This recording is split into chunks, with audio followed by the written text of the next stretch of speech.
Hello दोस्तों, you are welcome my YouTube channel Asu Math Classes. Today we are going to start UP Board Class 9th Chapter 1 प्रश्नावली 1.1। आज के class में हम लोग UP board का कक्षा 9 का प्रश्नावली 1.1 सॉल्व करेंगे।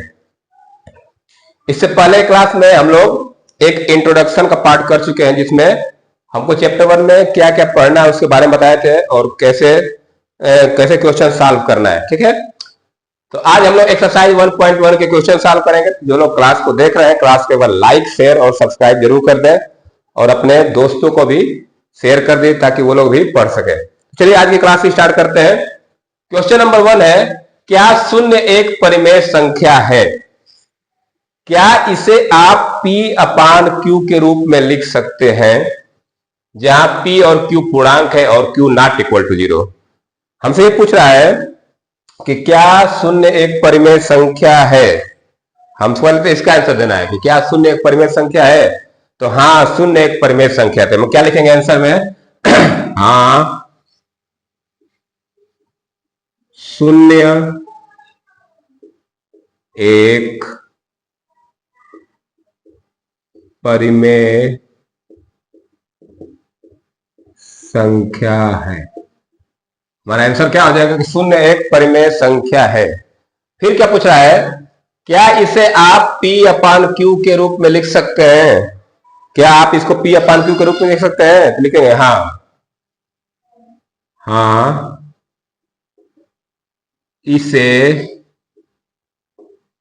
P/Q के रूप में लिख सकते हैं। ठीक है, हम शून्य एक परिमेय संख्या, जो परिमेय संख्या है, इसको P/Q के रूप में लिखा जा सकता है। मैं लिख के दिखा रहा हूं कैसे। इसे 0 को 0/2 मैं लिखा 0/2 P/Q के रूप में होना चाहिए। तो 0 को मैं लिख सकता हूं 0/2। इसकी वैल्यू क्या होती है? 0। 0/5 इसकी वैल्यू क्या होती है? 0। तो देखिए 0 को हम P/Q के फॉर्म में लिख पा रहे हैं। इस तरह और नहीं लिख सकते हैं लोग।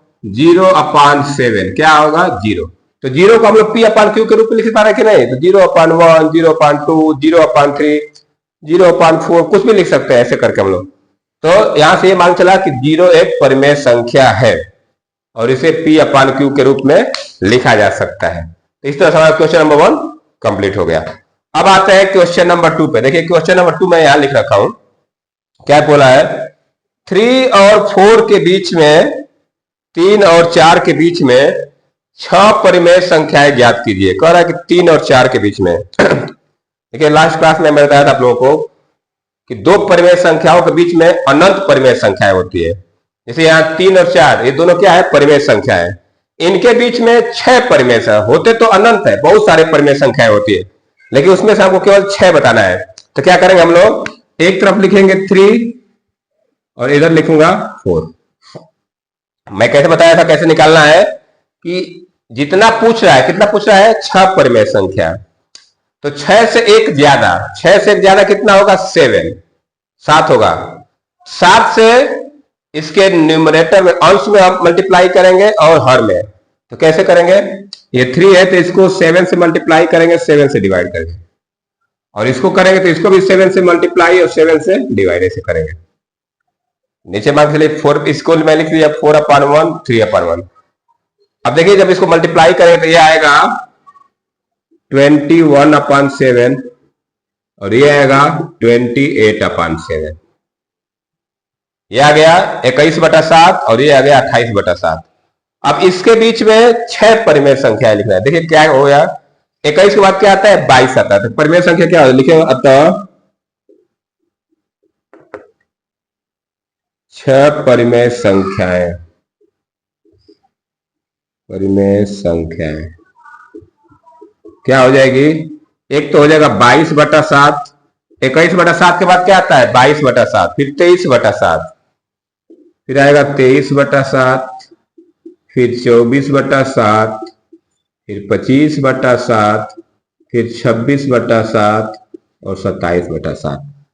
तो ये जो 6 परिमेय संख्याएं हैं 22/7, 23/7, 24/7, 25/7, 26/7, 27/7, ये 21/7 और 28/7 के बीच में यही 6 परिमेय संख्याएं होंगी। यहां लिख देंगे होंगी, ठीक है, होंगे बहुत सारे। हमको 6 पूछा है तो 6 निकालेंगे। तो इस तरह से हमारा क्वेश्चन नंबर 2 कंप्लीट हुआ। अब मैं चलता हूं क्वेश्चन नंबर 3। क्वेश्चन नंबर 3 के लिए फटाफट इरेज करके 8 लिख देता हूं। तो चलिए क्वेश्चन नंबर 3 में लिखता हूं, आप इसको राइट डाउन करते चलिए, मैं 3 लिख देता हूं। चलिए मैं इसको इरेज कर देता हूं। जो लोग क्लास को देख रहे हैं, क्लास को लाइक कर दे जरूर से, क्योंकि आपका एक लाइक ही हमें बहुत मोटिवेशन करता है, मोटिवेट करता है, और जिससे हम लोग आपको पढ़ाते हैं और आपको फ्री में क्लासेस दी जाती है। तो चलिए क्वेश्चन नंबर 3 देखिए क्या दिया है। क्वेश्चन नंबर 3 हमारा है, हमसे पूछा है कि 3/5 और 4/5 के बीच 5 परिमेय संख्या है। 3/5 और 4/5 के बीच 5 परिमेय संख्याएं ज्ञात कीजिए। 5 परिमेय संख्याएं ज्ञात कीजिए, ठीक है। ये हमारा क्वेश्चन है। कह रहा है 3/5 और 4/5 के बीच 5 परिमेय संख्याएं ज्ञात करना है। चलिए देखिए इसको कैसे हल करेंगे। इस तरह क्वेश्चन मैं आप लोगों को इंट्रोडक्शन वाला पार्ट में बताया था कि कैसे सॉल्व किया जाएगा। चलिए देखिए मैं कर रहा हूं, यहाँ पे एक तरफ लिखूंगा मैं 3/5, 3/5, और इधर रखूंगा 4/5। कितनी परिमेय संख्या निकालनी है? 5। जब 5 परिमेय संख्या निकालनी है तो उससे एक ज्यादा, 5 से एक ज्यादा क्या होगा? 6। तो 6 से मल्टीप्लाई ऊपर, 6 से मल्टीप्लाई नीचे, यहां भी 6 से मल्टीप्लाई ऊपर, 6 से मल्टीप्लाई नीचे। तो चलिए मल्टीप्लाई कर देता हूं मैं, 6 से ऊपर 6 से नीचे, और यहां भी 6 से ऊपर 6 से नीचे। ये हो जाएगा 18/30, 3 6 18/30 हो जाएगा, और ये कितना हो जाएगा? 24/30। अब हम इसके बीच में 5 परिमेय संख्या लिख सकते हैं। कैसे लिखेंगे? लिखेंगे अतः 5 परिमेय संख्याएं, 5 परिमेय संख्याएं क्या क्या हो जाएगी? 18/30 और 24/30, इसके बीच में क्या आएगा? 19/30 आएगा। पहले क्या आएगा? 19/30। फिर क्या आएगा? 20/30। फिर क्या आएगा? 21/30। फिर आएगा 22/30। और 22/30 कितना हो गया? 1 2 3 4 हो गया, और लास्ट में लिख देंगे 23/30। तो ये 5 परिमेय संख्याएं होंगी किसके बीच में? 3/5 और 4/5 के बीच में। तो ये क्वेश्चन नंबर 3 हमारा, जब भी हम लोग निकालना होगा इसी तरह निकालने का बहुत आसान तरीका है। तरीका तो कई सारे हैं, तो हम लोग इस तरीके से निकाल सकते हैं 5 परिमेय संख्या, ठीक है। तो चलिए ये क्वेश्चन नंबर 3 कंप्लीट हो गया। अब चलते हैं क्वेश्चन नंबर 4 पे। लास्ट क्वेश्चन है, उसमें हमको सत्य असत्य बताना है। तो चलिए मैं अभी इरेज करने जा रहा हूं, अब उसके बाद क्वेश्चन नंबर 4 लिखने जा रहा हूं। अब देखिए क्वेश्चन नंबर 4 है, लास्ट क्वेश्चन है एक्सरसाइज 1.1 का। इसमें हमको सत्य असत्य बताना है। देख नीचे दिए गए कथन सत्य है या असत्य, कारण के साथ अपने उत्तर दीजिए। ये हमको 3 दिया है, 3 क्वेश्चन इसमें है, फर्स्ट सेकेंड थर्ड। पहले दिया है कि प्रत्येक प्राकृतिक संख्या एक पूर्ण संख्या होती है, यह सत्य है कि असत्य है? प्रत्येक प्राकृत संख्या एक पूर्ण संख्या होती है। प्राकृतिक संख्या जानते हैं क्या होता है? 1 2 3 4 5। पूर्ण संख्या क्या होता है? 0 से शुरू होता है, 0 1 2 3। तो जितनी प्राकृतिक संख्या है सब पूर्ण संख्या में आ जाती है ना। तो हम ये क्या, कथन क्या है? सत्य है। कथन क्या है? ये सत्य है, कथन सत्य है। अब पूछा है कि कारण बताइए। तो कारण में क्या लिखेंगे कि प्रत्येक प्राकृतिक संख्या पूर्ण संख्या में आ जाती है ना। तो हम ऐसे लिख सकते हैं,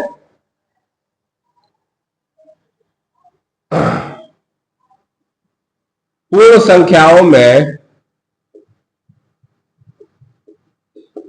पूर्ण संख्याओं में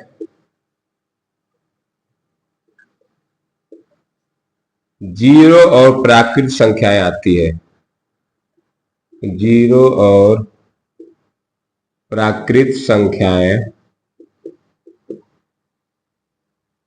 होती हैं या आती है, लिख सकते हैं।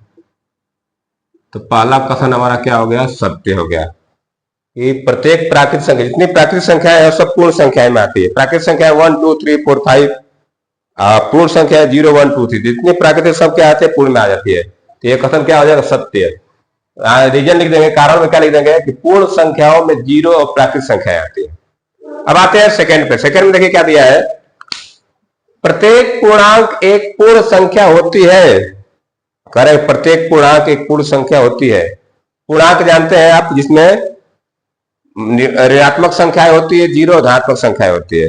पूर्ण संख्या में क्या होती है, जीरो से लेके 1 2 3, मतलब कि जीरो और धनात्मक संख्याएं होती है, उसमें ऋणात्मक संख्याएं नहीं होती है। लेकिन यहाँ पे क्या कर रहा है, प्रत्येक पूर्णांक एक पूर्ण संख्या होती है। तो ये कथन क्या है, असत्य है। देखेंगे असत्य, कथन क्या है, असत्य। कारण क्या लिख सकते हैं, पूर्णांक में ऋणात्मक संख्याएं भी आती है। पूर्णांक में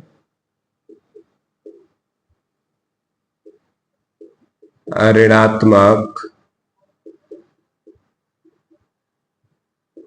संख्याएं भी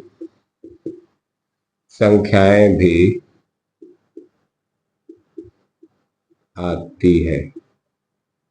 पूर्णांक में ऋणात्मक संख्याएं, धनात्मक संख्याएं, जीरो भी आता है। पूर्ण में क्या होता है, केवल जीरो के साथ धनात्मक संख्याएं आती है। तो ये कथन क्या हो जाएगा, असत्य हो जाएगा। तीसरा देखते हैं, प्रत्येक परिमेय संख्या एक पूर्ण संख्या होती है। करेक्ट, जितनी परिमेय संख्याएं होती है सब पूर्ण संख्या होती है। ये कथन असत्य हो जाएगा। प्रत्येक परिमेय संख्याएं क्या होती है, पी अपान क्यू के रूप में होती है। प्रत्येक परिमेय संख्या है, पूर्ण संख्या क्या होता है, 0 1 2 3। ये पूर्ण संख्या जो है ये परिमेय संख्या होते हैं, लेकिन सब वही परिमेय में कुछ संख्याएं आते हैं, 1/2 3/2 5/7, ये सब परिमेय संख्या होती है। तो हम लिख सकते हैं परिमेय संख्याएं